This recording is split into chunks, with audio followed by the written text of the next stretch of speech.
ማን አንተ? አቶ አዲ ወደ ቤተ ክርስቲያን ነው የሚሄዱት? አዎን ልጄ። ግን እኮ ቤተ ክርስቲያን በዚህ በኩል አይደለም። ታዲያ ቤት ነው። አሁን የት ነው ያለሁት? ምን የኔ ነገር ልጄ፣ ዛሬስ ተዘናግቻለሁ። ወደ ቤተ ክርስቲያን ነው ያደርሱታለሁ። የት እንደሆነ ታውቀዋለህ? አዎ። እንሂድ ልጄ። ለመሆኑ ማን ነው ስምህ? የማንስ ልጅ ነህ? እዛው ስንደርስ እነግርዎታለሁ። እሺ። ለምንድን ነው የተከፉት? በዓለ ትንሣኤ ተቃርቧል። እኛም ደስ ብሎናል። የአሁኑ በዓል ግን ከብዶናል። ይኸውልህ ልጄ፣ ባለቤቴ 2 ሸሚዞችን ትሰራ ነበር። ኩኪስና የምወዳቸውን ብስኩቶች ታዘጋጅ ነበር። ግን ምን ያደርጋል፣ ወድቃ እጇን ተሰብራለች። እኔም አይነ ስውር ነኝ። ያለ እርሷ ማንም የለኝ። አብዱላ የተባለ ወጌሻ አለ። የታወቀ ወጌሻ ነው። እርሱ ያድናታል። ወደ እርሱ ማን ይወስደኛል ብለህ ነው? እኔ አይነ ስውር ነኝ። እኔ እነግርልዎታለሁ። አሁን ወደ ቤተ ክርስቲያን እንሂድ።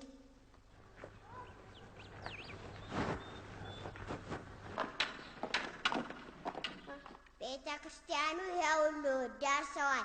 ወደ ውስጥ ያስገባው ዘንድ ያንኳኩ።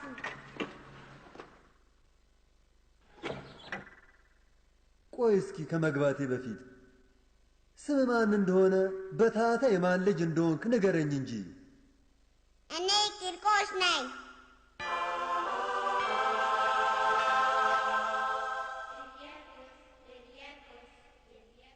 ቂርቆስ? ታላቁ ሰማዕት? ጌታ ሆይ ክብር ይገባሃል፣ ክብር ይገባሃል።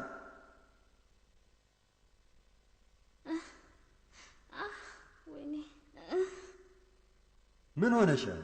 ለወጌሻው እንዲመጣ አላክንበትም ነበር እንዴ? ጊዜው መሸኮ፣ እሱም እስካሁን አልመጣም። የሰማዕቱን ቃላት ትጠራጠሪም አይደል?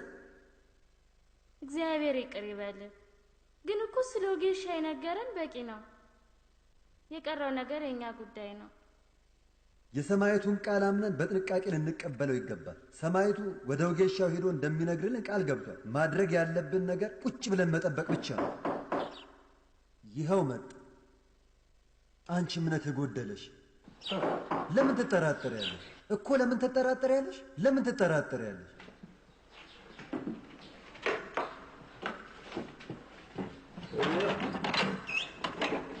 እንዴት ነህ?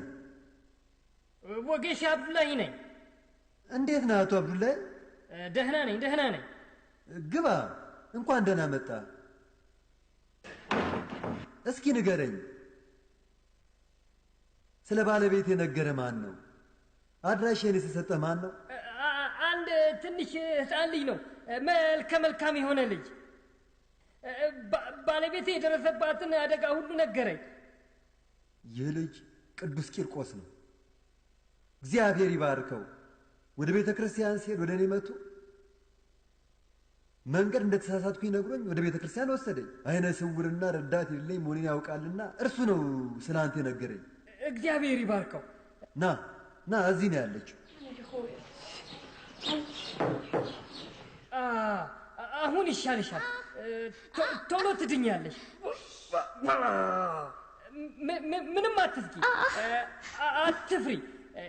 ይሄ ምንድን ነው? ይሄ ምንድን ነው? ቅስቅስ። እግዚአብሔር ሆይ ተራዳን፣ አትፍሪ። የስብራት አይደለም። እጅግ ለአንድ ሳምንት ያህል በቀርከሃ ይታሰራል። ወዲያውኑ ነው የሚሻልሽ። አመሰግናለሁ፣ አመሰግናለሁ። ቅዱስ ቂርቆስ ሆይ ምስጋና ይግባ። እጥፍ ድርብ ደስታን ያደረክልኝ። እንግዲህ